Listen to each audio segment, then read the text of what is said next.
دجال اس وقت آئے گا جیسا زمین پر ہولڈ ہوگا تو عیسائیوں کا ہوگا، پوری زمین پر ہولڈ ہوگا عیسائیوں کا ہوگا، اور سب سے بڑی تعداد اس وقت ہوگی تو عیسائیوں کی ہوگی، اور وہ عیسائی یہودیوں کے ہاتھوں یرغمال ہو چکے ہوں گے۔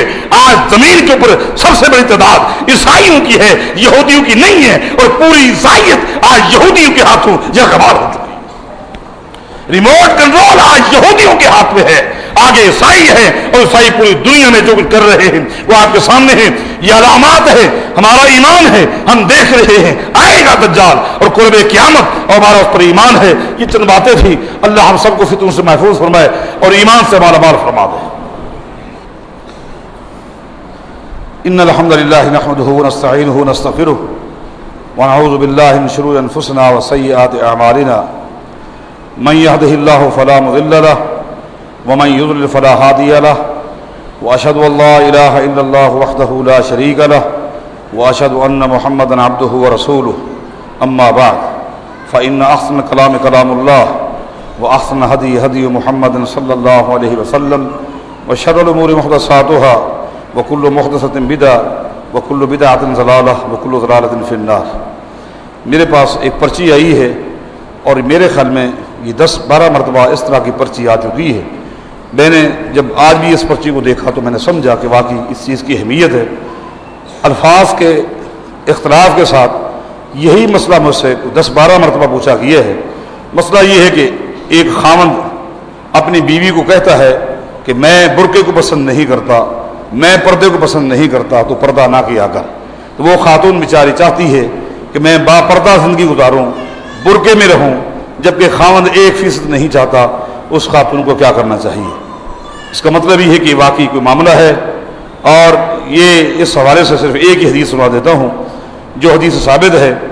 اور جب خاتون اللہ کے بندے آتی ہے، ام خلاد رضی اللہ تعالیٰ عنہ، جس کا بیٹا فوت ہو گیا ہے، بلکہ میدان جہاد میں شہید ہو گیا ہے، با پردہ بڑے حیا اور غیرت کے ساتھ اللہ کے پیغمبر کے پاس آتی ہے، تو صحابہ کرام نے دیکھ کر ام خلاد کو کہہ دیا، ام خلاد ہم تو حیران ہیں، جس کا بیٹا فوت ہو جائے یا شہید ہو جائے وہ تو بیچاری واہ ویلا کرتی، رو رہی ہوتی، اس کو لباس کا ہوش نہیں ہوتا، لیکن تو ایسا با پردہ ہو کر آئیے، بڑا صبر ہے۔ تو ام خلاد نے ایک جملہ کہا تھا، اس جملے کو وہ خاتون بھی سن لے اور میرے دینی بھائی بھی سن لیں۔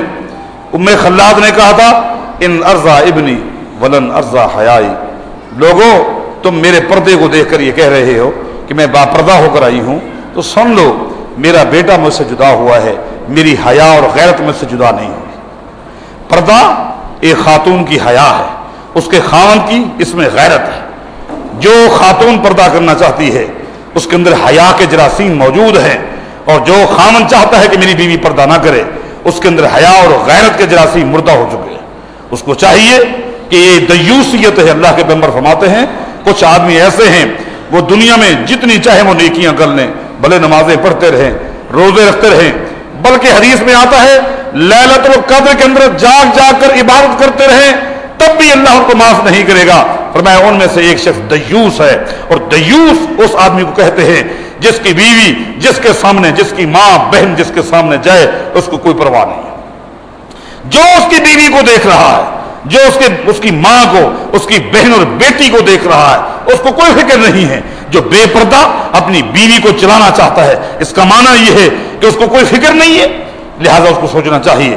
خاتون کو اللہ استقامت دے، اس کے خامد کو اللہ تعالی ہدایت عطا فرمائے۔ اقول قولی ھذا واستغفر لی